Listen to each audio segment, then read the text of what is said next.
بسم اللہ الرحمن الرحیم۔ السلام علیکم ورحمۃ اللہ۔ آپ دیکھ رہے ہیں روحانی بک یوٹیوب چینل۔ جس گھر میں رات کو سونے سے پہلے یہ ایک سورت پڑھی جاتی ہے وہاں رزق کے فرشتے بوریاں بھر بھر کر لے کے آتے ہیں۔ آج کی اس ویڈیو کے اندر جو آپ کے سامنے میں سورت پیش کرنے جا رہا ہوں، جیسے میں نے آپ کو بتلایا، اس کے بارے میں ہمارے آخری پیغمبر حضرت محمد مصطفیٰ صلی اللہ علیہ وسلم نے فرمایا، جو ہر رات یہ سورت پڑھے اس پر کبھی غربت نہیں آئے گی۔ اور ایک اور حدیث کے اندر آپ علیہ الصلوۃ والسلام نے ارشاد فرمایا کہ یہ سورت دولت کی سورت ہے، تو لہٰذا ہمیں چاہیے کہ اسے پڑھ کر اپنے بچوں کو بھی پڑھائیں۔ اور جیسا کہ حدیث سے یہ بات واضح ہو گئی ہے کہ یہ سورت پوری امت مسلمہ کے لیے ایک نعمت ہے۔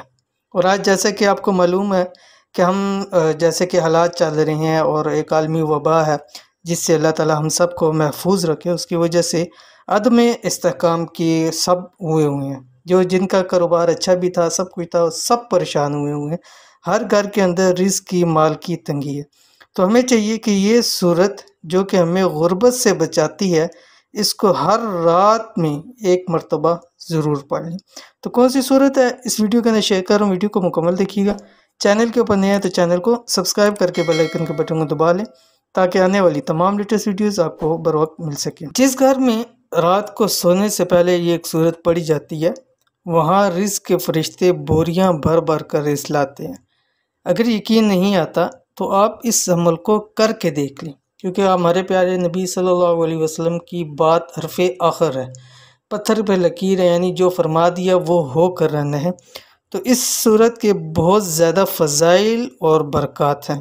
اس صورت کی برکت سے گھر سے رزق کی بندش و کمی ختم ہو جاتی ہے، یعنی جتنی بھی بندشیں ہوں گی، چاہے رزق کی ہوں یا جس بھی حوالے سے ہوں، وہ تمام انشاءاللہ اللہ تعالیٰ کے حکم سے ختم ہو جائیں گی۔ ہر قسم کا مالی مسئلہ حل ہو جاتا ہے، کسی بھی قسم کا کاروباری ہے، گھریلو ہے، یا کسی بھی حوالے سے، دکان کے حوالے سے مسئلہ ہے، کسی بھی حوالے سے مالی مسئلہ ہوگا، انشاءاللہ حل ہو جائے گا۔ اس لیے روز یہ صورت پڑھ لیا کریں۔ کون سی صورت ہے؟ یہ آپ کی اسکرین کے اوپر آ رہی ہے، سورت واقعہ، ٹھیک ہے، سورت واقعہ، پارہ نمبر 27، مغرب کے بعد روز ایک مرتبہ پڑھ لیں۔ اور ایک روایت کے اندر ہے، جیسے میں نے آپ کے سامنے پیش کر رہا ہوں، کہ جس گھر میں یہ سورت پڑھی جاتی ہے تو لہٰذا صحابہ کرام رضوان اللہ تعالیٰ علیہ مجمعین کا طریقہ کار تھا کہ خاص طور پر اپنی بچیوں کو یہ صورت لازمی یاد کراتے تھے اور فرماتے تھے کہ جب تک یہ صورت پڑھتی رہیں گی ان کو کبھی گھر میں فاقہ نہیں آئے گا۔ تو آج کل کے جیسے حالات ہیں، ہر شخص اس وجہ سے پریشان ہے، رزق کی تنگی کی وجہ سے، کاروبار کی وجہ سے۔ تو ہمیں چاہیے کہ ہم بھی اپنے گھروں میں اس چیز کا معمول بنا لیں۔ انشاءاللہ العزیز گھر کے اندر رزق اور مال کی بہتات ہو جائے گی اور اللہ تعالیٰ اتنا عطا فرما دیں گے کہ پھر کسی چیز کی کمی نہیں رہے گی۔ تو یہ تھی آج کی ویڈیو۔ امید کرتے ہیں ویڈیو پسند آئی ہوگی، اس کو لائک کیجئے، فیملی فرینڈز کے ساتھ ضرور شیئر کیجئے۔ ملتے ہیں انشاءاللہ نیکسٹ ویڈیو کے اندر، تب تک کے لیے اللہ حافظ۔